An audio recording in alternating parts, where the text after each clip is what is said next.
These methods include theft from either commercial or military storage facilities, theft while materials are in transport, or purchase of materials from the black market. Obviously, throughout the world in the United States, the weapon of choice is explosives. It's the easiest to get a hold of. They're very common. You can make them, with basically a hardware store equipment. We're going to talk, and you're going to see ANFO, which is nothing more than ammonium nitrate, which is a fertilizer, basically. You buy it at any garden supply store, and fuel oil, which is diesel fuel.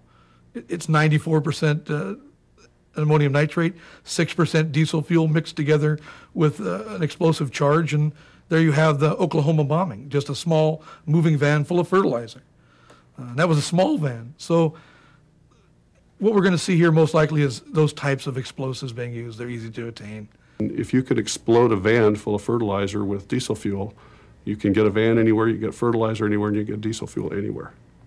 That's what's more simple than that. You can't rob a bank that simply. You rob a bank, you have to have guns and threats and a real plan. But you can use a credit card and go out and buy everything you need to do to explode an entire neighborhood. These maps, a lot of major points of interest. Airports, amusement parks, major theaters.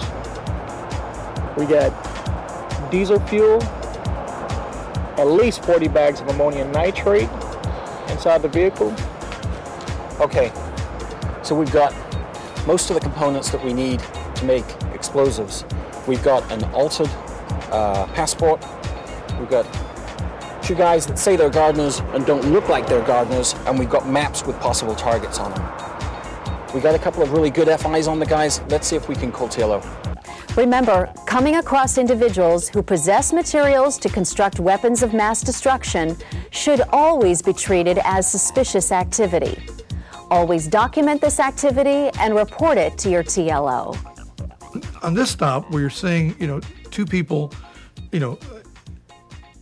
with a multiple of signs and symbols in the car. Example, it's a late model pickup truck. They say they're gardeners. They've got new gardening equipment. Their passports and identification seem a little bit strange. You now have learned that ammonium nitrate and diesel fuel is creates quote the Oklahoma bombing, or it could be anywhere. First World Trade Center bombing. That should be a first symbol to the line officer. Something's wrong. Something's wrong. There wouldn't be a reason to have these kinds of chemicals. It just doesn't fit. What you may see is an international driver's license from a European country and a passport from one of our target countries, whether it's from the Middle East, the Philippines, or adjoining countries. That's something that may probe you to do a little bit further investigation, get as much information as you can. Look through the passport, whether you're trained or not in identifying a false passport. Look and see for the obvious pages torn out, to try to throw off agencies or the authorities on what countries they've been to prior to coming to the United States. Many times they'll obtain an international driver's license for a European country to kind of throw off authorities on where they're from or where they've been or where they're en route to. So those are just some key points to focus in on when you're out there doing your job. The officer should question the person about the item that he feels is suspicious and watch the reaction of the person. It's very important to these people to get these components together in a timely fashion, especially if they're planning an event in a short time. Concentrating on that item may prove to be the breaking point in that questioning period. Guns and conventional explosives have so far remained the weapons of choice for most terrorists. Such weapons can cause many casualties and are relatively easy to acquire and use. But some terrorist groups now show interest in acquiring the capability to use chemical, biological, radiological, or nuclear materials, otherwise known as CBRN. It is difficult to predict the likelihood of a CBRN attack, but most experts agree that today's terrorists are seeking the ability to use such agents in order to cause mass casualties.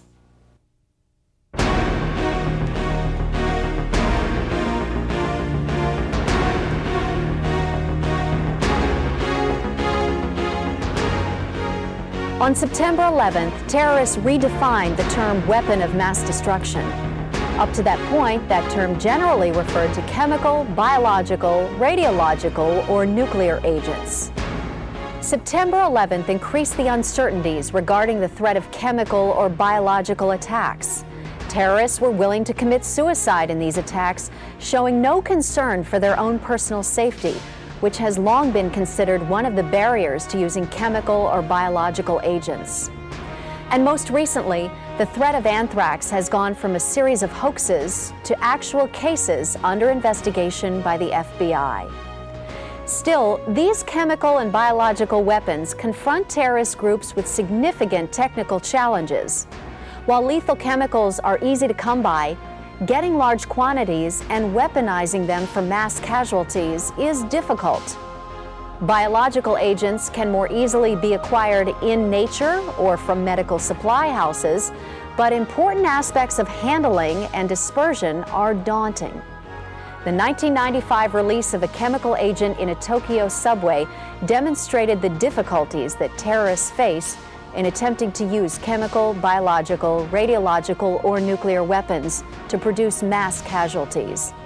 The terrorist group responsible for this attack used scores of highly skilled technicians and spent tens of millions of dollars developing a chemical attack that killed fewer people than conventional explosives could have. That same terrorist group failed totally in a separate attempt to launch an anthrax attack in Tokyo.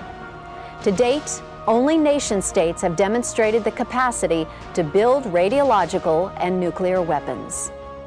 I think if it's going to happen, it will probably happen with locally available materials.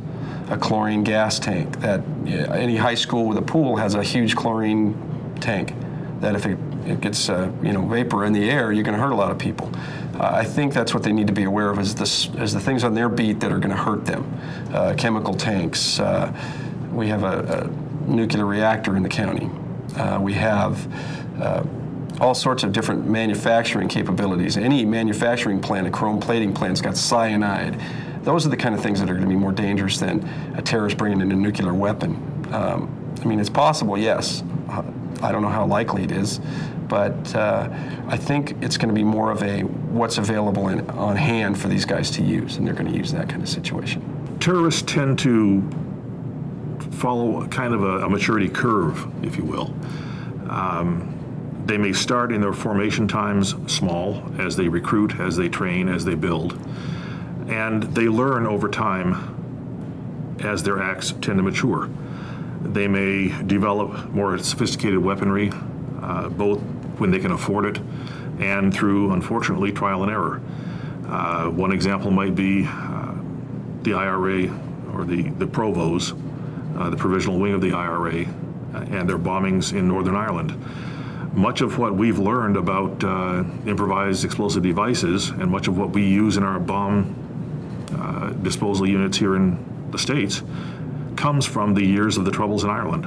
As the Provos developed more and more sophisticated devices, as they matured, if you will, and the British response forces learned better and better techniques for disabling those devices, they grew in sophistication.